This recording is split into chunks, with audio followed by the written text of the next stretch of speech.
بسم اللہ الرحمن الرحیم۔ عبداللہ بن مسعود رضی اللہ تعالیٰ عنہ کہتے ہیں کہ رسول اللہ صلی اللہ علیہ وسلم نے فرمایا، جس شخص کو خوشی ہو کہ وہ کل اللہ تعالیٰ سے سلام کی حالت میں ملاقات کرے تو جب اور جہاں اذان دی جائے ان 5 نمازوں کی پابندی کرے، کیونکہ یہ ہدایت کی رائے ہیں اور اللہ تعالیٰ نے تمہارے نبی کے لیے ہدایت کے راستے مقرر کیے ہیں۔ قسم ہے اگر تم میں سے ہر ایک اپنے گھر میں نماز پڑھ لے تو تم نے اپنے نبی کا راستہ چھوڑ دیا، اور جب تم نے اپنے نبی کا راستہ چھوڑ دیا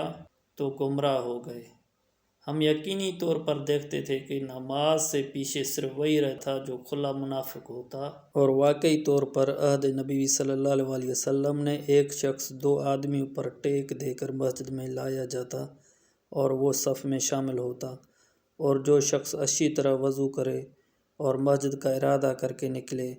پھر اس حالت میں نماز پڑھے تو وہ جو قدم بھی چلے گا ہر قدم پر اللہ تعالیٰ اس کا ایک درجہ بلند فرمائے گا اور ایک گناہ مٹا دے گا۔